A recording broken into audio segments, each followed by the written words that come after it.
Hello, and thanks for joining us from our studios in Israel. Coming up in today's newscast, Israel carries out the largest weapons raid of this year. The United Nations opens a new exhibit in honor of a fallen Israeli soldier, and a team of Israeli scientists may have just found the cure to skin cancer. I'm Natasha Kirchuk here with the latest news in Israel.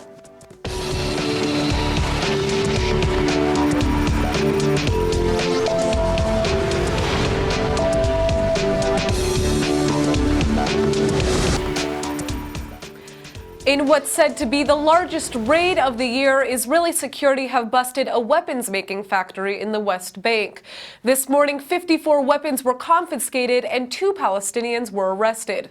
ILTV's Emmanuel Kadosh has more on this story. At 1:30 a.m. on Tuesday morning, hundreds of IDF soldiers from various battalions charged into a weapons-making facility in the areas of Hebron and Bethlehem.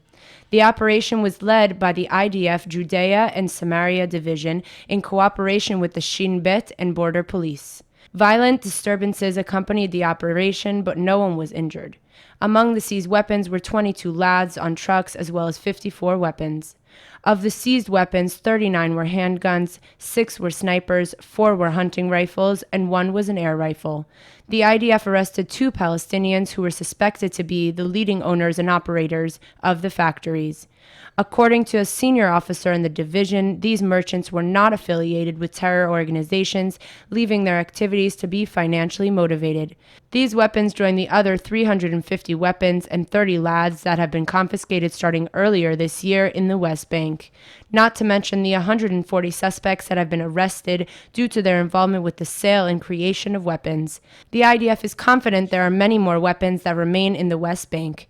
This year alone, there have been more than 30 terrorist attacks that have been carried out using illegal weapons, which makes this raid crucial for the national safety. Even though Turkey's parliament has just ratified its reconciliation deal with Israel, only days ago, Ankara is already blasting the Jewish state for responding to the Gaza rocket attack earlier this week. But it turns out an Egyptian leader is coming to Israel's defense. Turkey's foreign ministry issued a scathing statement making it clear that efforts to normalize diplomatic ties with Israel has not in any way altered its fundamental stance on the Israeli-Palestinian conflict. On the contrary, the Turkish officials stress that their nation will continue to support and defend the Palestinians against what they refer to as Israeli attacks. The outburst follows IDF strikes against Hamas terrorist infrastructure in Gaza after a Palestinian-fired missile slammed into the southern Israeli city of Sderot on Sunday. Jerusalem issued a strongly worded response to Turkey's rhetoric, warning that the mutual reconciliation deal does not mean the Israeli government will remain silent in the face of baseless condemnations, and that Ankara should think twice before criticizing the military actions of others. Israel also made it clear that it will continue to take all necessary action to defend civilians from rocket fire violating the nation's sovereignty. Meanwhile, Egypt's foreign minister Sameh Shoukry ignited a storm of protests after coming to Israel's defense. During a meeting with students at his office, the Arab diplomat was asked why neither Israel and the United States are considered terror organizations by the international community. He responded by saying that Israeli policy toward the Palestinians doesn't constitute terrorism, and that there's no evidence to link Israel to terrorist organizations.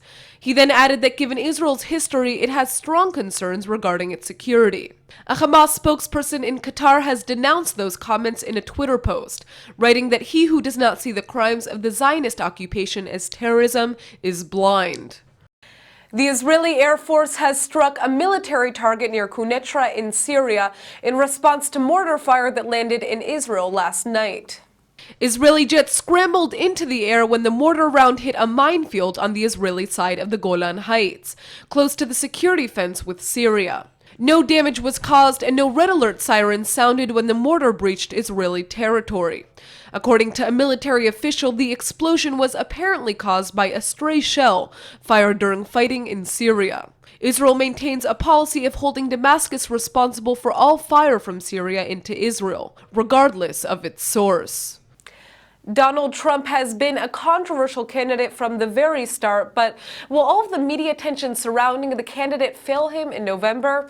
ILTV's Steve Leibowitz sat down with a leading Israeli expert on U.S. politics, Professor Shmuel Sandler, who believes that Trump's lack of tact will land Hillary Clinton in the White House. Dr. Sandler, we're only a few weeks after the national conventions in the United States, but does it appear to you that the election campaign is already over?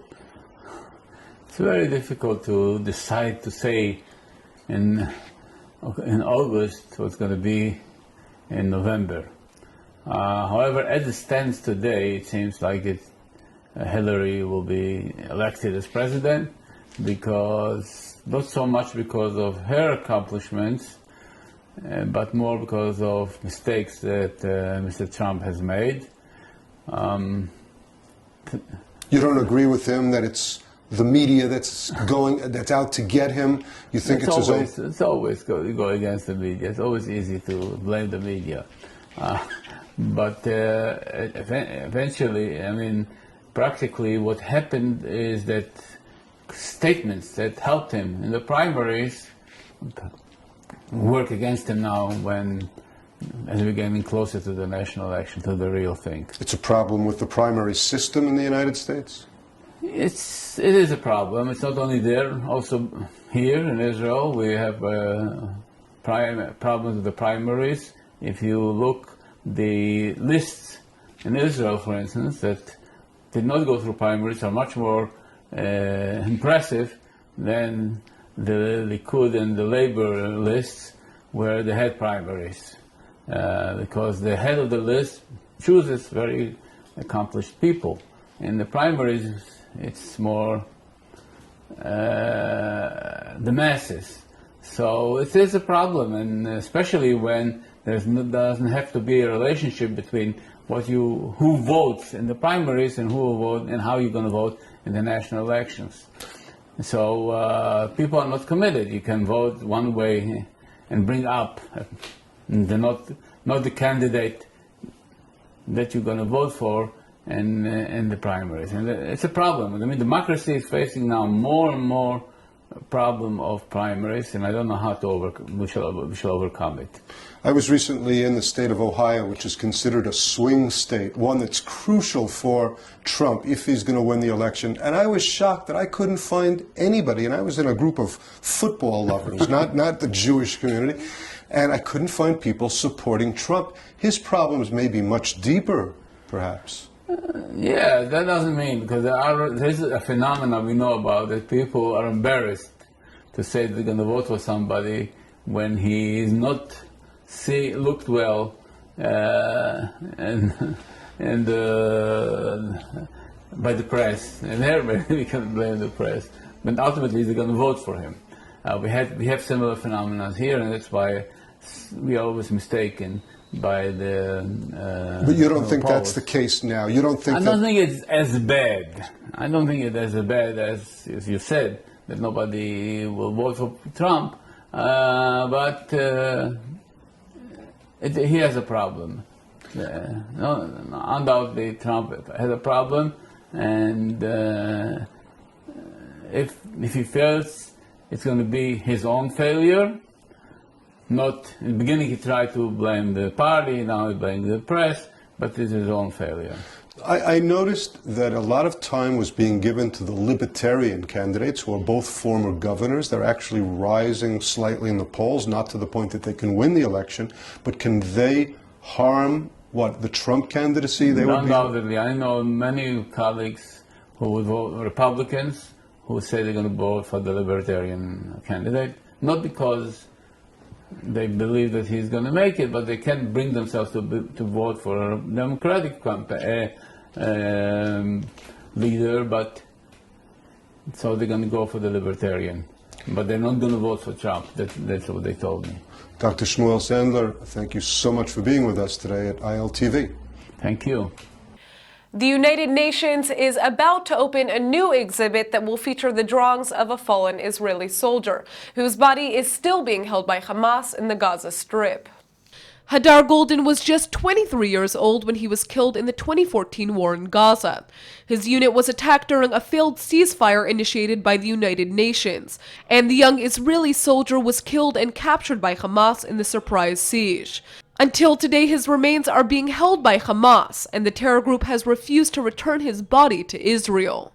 Goldin's family has since engaged in a campaign to bring his body home, and have traveled to the United States 3 times to meet with the UN Secretary General, all in hopes that the United Nations will lobby Hamas on their behalf. Instead, the United Nations is taking a different initiative to honor Goldin's memory. Starting in September, the UN headquarters in New York will open an exhibit displaying Goldin's drawings. The fallen soldier's artwork will be exhibited in the main exhibition area of the building, and Israeli Prime Minister Benjamin Netanyahu will inaugurate the gallery called The Final Piece. Goldin's family previously showed an exhibit of his artwork on the first anniversary of the 2014 Gaza war in northern Israel. Many people around the world complain that they're the targets of jokes for being overweight, but some even say they're turned down for jobs or not let into popular nightclubs because of it. Now, one lawmaker wants to tackle the issue and make this kind of bias illegal here in Israel. Knesset member Tamar Zandberg has introduced 3 new bills against what has become known as fat shaming. All of the proposals are aimed at amending existing law. The first would outlaw the denial of products or services to people on the basis of their weight, such as insurance policies or even entry into entertainment venues.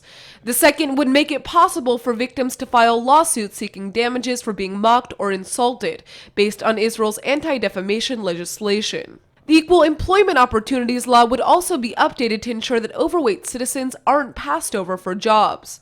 Zandberg's efforts come just days after the Association for Civil Rights in Israel declared that fatphobia has become the new homophobia. After praising several U.S. states for taking legislative action against obesity discrimination, the group went on to call on the Israeli Medical Association to set regulations on how doctors can even raise weight-related issues with their patients.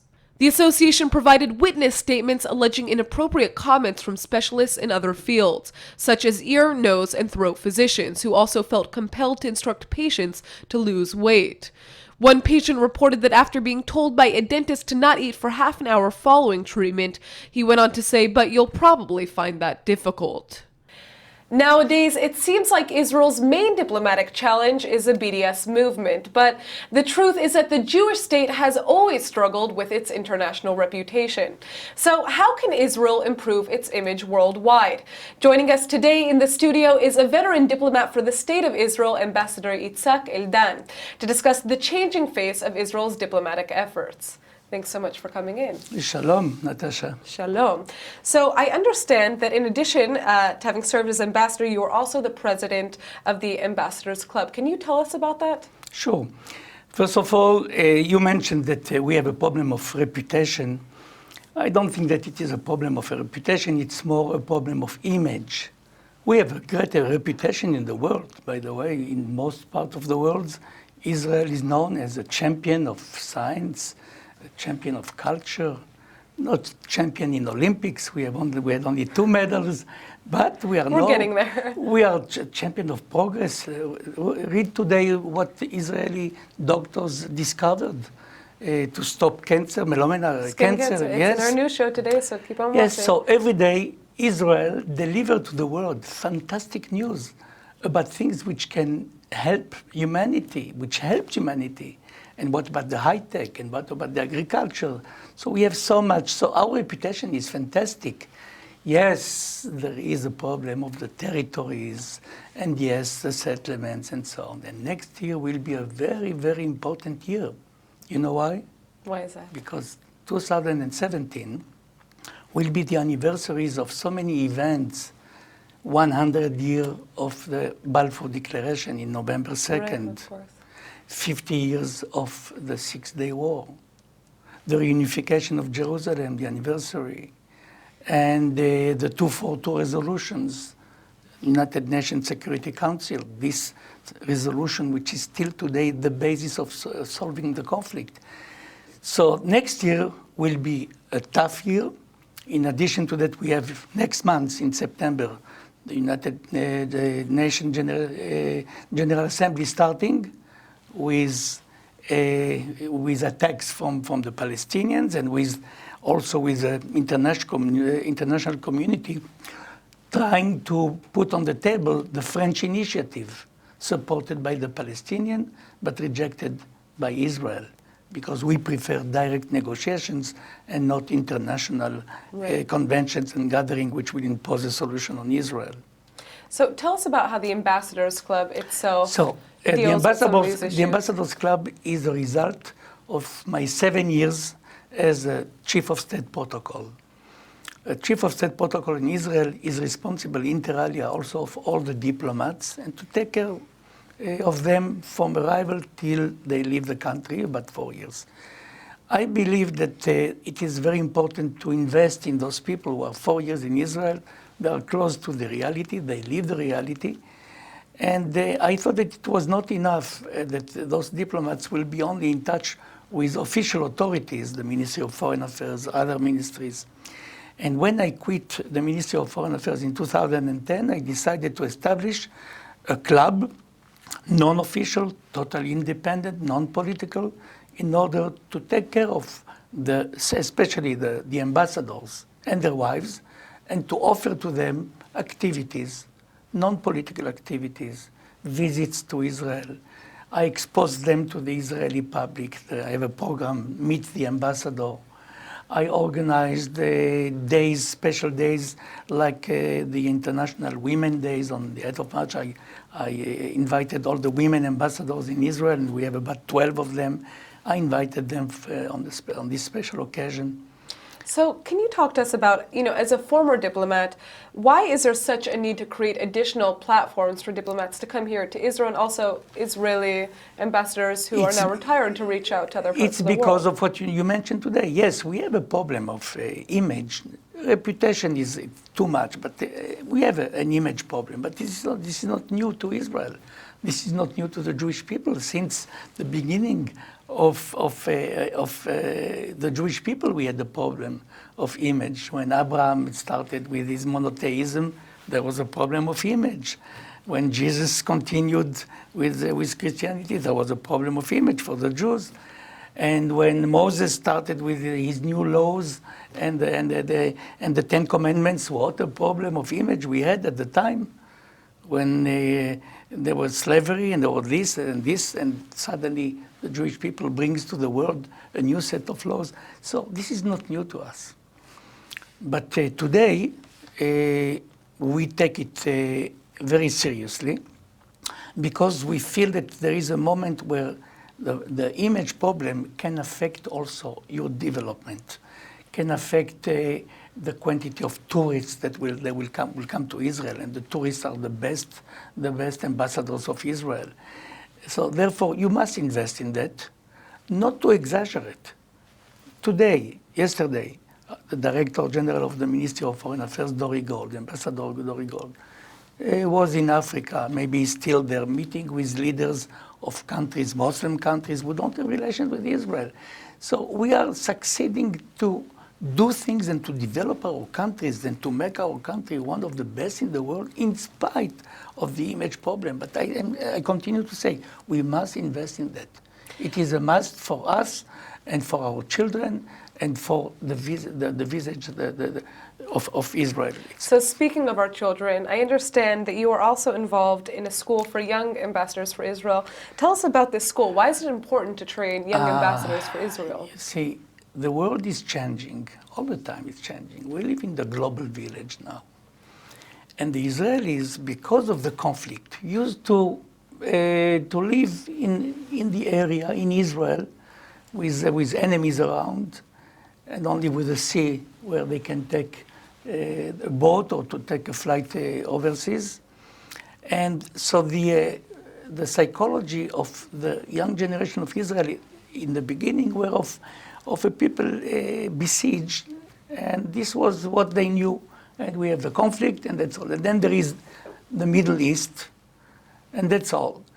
But today, we live in a global world, in a global village, and I saw it as my duty to establish a school where we can teach the Israeli youngster how to manage in a global village.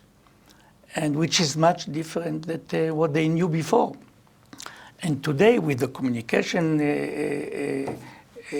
ways, so modern communication tools, you can reach the world very easily.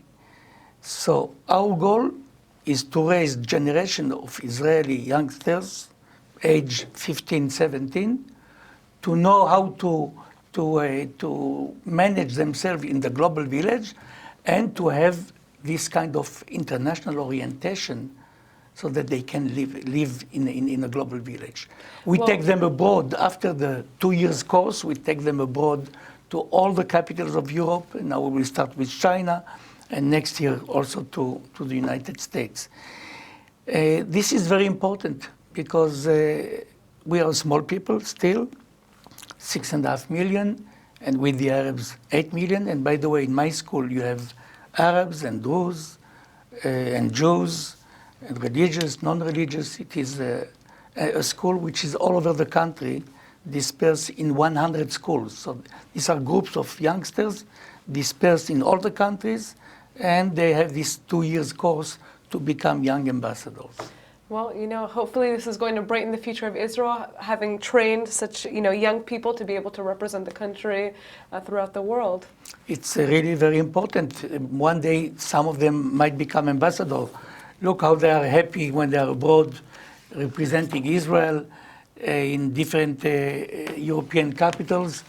What is important is really that a small nation needs big ambassadors. This is a phrase that Albert Einstein told to Abba Ibn, one of the biggest ambassadors. He was in New York at the time, ambassador also to the United States and to the UN. And Albert Einstein told Abba Ibn, small nations need big ambassadors. Big nations don't need big ambassadors because they might speak for itself. But small nations need such big ambassadors, and I believe that as long as we have Jewish communities all over the world, as long as we have interests, so many interests all over the world, as long as we can bring the light to so many nations, and we are doing it, so we need this kind of courses and raising the young Israeli to perform, to communicate with the world. Thank you so much for coming in, sir. Toda, Natasha, it was my pleasure. Every 52 minutes, a person dies of melanoma, according to the Skin Cancer Foundation. Now, Israeli researchers have just made what appears to be a revolutionary breakthrough in treating the disease, and it could save millions of lives. Researchers at Tel Aviv University have just announced that they know how skin cancer forms, and in turn how to keep it from reaching patients' vital organs before it metastasizes into melanoma. We all know that the disease originates on the outer layer of the skin. What wasn't known is how the tumors were able to send off colonizing cells, because they don't have access to the bloodstream to ship the disease to other parts of the body. Scientists at the Human Molecular Genetics and Biochemistry Department of the university's Sackler School of Medicine say they just discovered that missing link. They found tiny sacs filled with microRNA molecules that are being sent out by the tumors. The sacs actually prepare the skin's inner layers to receive those cancer cells, which would then be deployed to patients' brains, livers, and other areas. That's the critical stage the team has already successfully prevented through chemical intervention. The team stopped the cells from being dispersed, which blocked the development of melanoma. The team leader is calling the study an important step on the road to a full remedy for the deadliest skin cancer that will hopefully help turn melanoma into a non-threatening and easily curable disease. And now for our Hebrew word of the day. The internet has basically become a staple of modern-day living, so today's word is reshet, which means network in Hebrew. In fact, reshet even means net. The connection actually makes sense, since a fishing net catches lots of fish, just like the internet gathers lots of data. Speaking of the internet, today is actually the 25th anniversary of the World Wide Web, so happy birthday to the most important reshet on the globe. Reshet can also refer to a television network, so if you want to share your favorite TV reshet with your friends, make sure to mention ILTV. Let's go ahead and take a look at the weather forecast. Wednesday should be partly cloudy with a high of 87 degrees. Thursday is expected to be a lot sunnier, but the temperature should stay the same. All right, everybody, that's it for today's news. Today's exchange rate is 3.77 shekels to the American dollar. Remember to sign up for our daily newsletter at iltv.tv, and don't forget to check out our next update at 8 p.m. Eastern Time. Thanks for watching, and see you tonight.